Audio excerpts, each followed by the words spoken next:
हरिओम। तुझ में राम मुझ में राम, सब में राम समाया। सबसे कर लो प्यार जगत में, कोई नहीं पराया। तुझ में राम मुझ में राम, सब में राम समाया। तेरे में मेरे में सब में ही वही राम है। राम राम में कोई भेद नहीं है। अग्नि अग्नि में कोई भेद नहीं है। पानी पानी में कोई भेद नहीं है। प्रकाश प्रकाश में कोई भेद नहीं है। इसीलिए आपके अंदर जो राम है, मेरे अंदर वही राम है, सबके अंदर वही राम है। इसीलिए आत्मीय भावना से सबको ही प्यार करो, और आत्मसम्मान जिसके पास है, आत्मीयता जिसके पास है,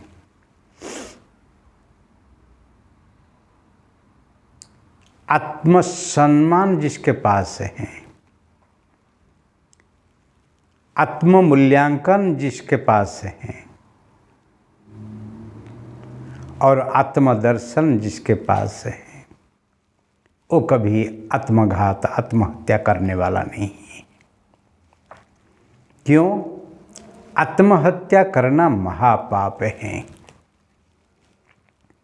मनुष्य होके हम आए हैं, और मनुष्य होके जिएंगे तो निश्चित हमारे विवेक को ही उपयोग करना पड़ेगा।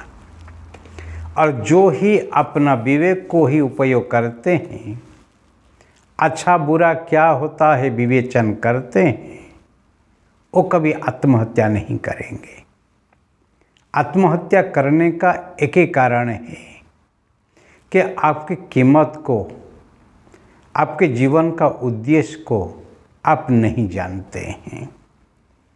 और एक बार इसको जानने के लिए आप कोशिश करेंगे तो फिर आप देखेंगे आप एकला आए हैं, एकला ही जाने का है। और बीच में जो काफिला है, भले व्यक्ति हो, भले संपत्ति हो, भले स्थान हो, भले समय हो, जो कुछ भी है वो आपके साथ नहीं आए हैं। यहाँ आपको ही ऋणानुबंधन से आपको मिला है, और वो ही यहाँ ही रही जाएंगे। आप जैसे एकलाए हैं, एकलाए से ही जाना है। परंतु आपके जीवन में जाना तो निश्चित है, क्योंकि आप आए हैं। इसलिए जो आया है वो ही जाएगा। परंतु जाने से पहले आप जोर जबरदस्ती करके, आपकी अज्ञानता बस होके, आप जब ही आपके जो शरीर को, जो दिव्य दुर्लभ उपहार भगवान ने आपको दिया है, इसको आप नाश करेंगे तो फिर आप गुनहगार हैं। शरीर माध्यम खलु धर्म साधनम। शरीर एक माध्यम है आपके जीवन में धर्म को साधन करने के लिए। क्यों? शरीर को छोड़ के आप कभी भी आपके जीवन में कुछ प्राप्ति नहीं कर पाएंगे। इसलिए मनुष्य जन्म अति दुर्लभ है। काकभूषुंडी को जब गरुड़ जी पूछते हैं, ओ काकभूषुंडी जी, आप तो भगवान का ही बाल्य लीला को स्वयं चक्षु में देखें, फिर आपको काक शरीर क्यों मिला है, और काक शरीर में आप क्यों रहते हैं? काकभूषण कहते हैं, देखो भगवान को दर्शन करने से तो मुक्ति तो मिल जाती है, परंतु जिस शरीर को लेके मैं भगवान को दर्शन किया हूँ, वही शरीर मेरे लिए अति श्रेय है, अति प्रिय है, अति आदरणीय है, अति पूज्य है। मैं इसको छोड़ने के लिए नहीं चाहता हूँ। इसीलिए आप जिस स्थिति में हैं, जो स्थिति में हैं, जो स्थान में हैं, उसको कभी निंदा नहीं करना। आपके माता पिता जो है, भले अमीर हो या गरीब हो, रुग्ण हो या तंदुरुस्त हो, पढ़े लिखे हो, अनपढ़ हो, जो है, परंतु उसको जैसे आप त्याग नहीं कर पाओगे, क्योंकि आपके माता पिता है, जहाँ से आपकी सृष्टि हुई है।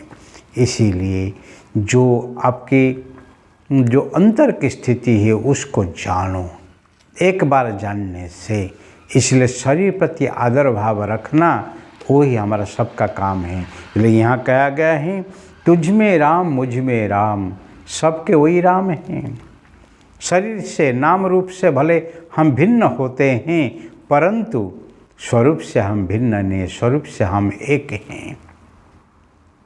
इसीलिए वो स्वरूप को जानो, और जानने के बाद फिर सबसे कर लो प्यार, जगत में कोई नहीं पराया, कोई पराया नहीं, सब अपना है, सब आपके स्वरूप हैं, वही ही तो महत्ता है। सारे संसार की नदी जब जाके समुद्र में मिल जाते हैं, तब ही कोई पराया नहीं है। वो समुद्र उनको सबको ही आत्मीयता भाव से स्वीकार कर लेते हैं। इसीलिए सर्व नदी के समन्वय ही समुद्र है। आकाशात् पतितं तोयम यथा गच्छति सागरम, सर्वदेव नमस्कारम केशवम प्रतिगच्छति। सारा संसार में जहाँ भी बारिश होती है और वो पानी जाके कहाँ पर मिल जाता है, वही समुद्र में मिल जाता है, एक रूप हो जाते हैं। इस संसार में आप किसी भी स्थिति में किसी को ही आप नमस्कार करो, किसी के प्रति आदर भाव बताओ, और सब ही वही परम तत्व को जाता है, वो परमात्मा के पास जाता है। इसीलिए तक लो एक बार प्यार करने के लिए, तक लो एक बार आत्मीयता के साथ स्वीकार करने के लिए, और एक बार निस्वार्थ भाव से किसके प्रति आप आकर्षित हो, उनकी सेवा करो, उनके दुख में भागीदारी बनो, फिर देखना है आपके जीवन ही सार्थक हो जाएगा। इसमें जरा भी शंका नहीं है। हरि ओम।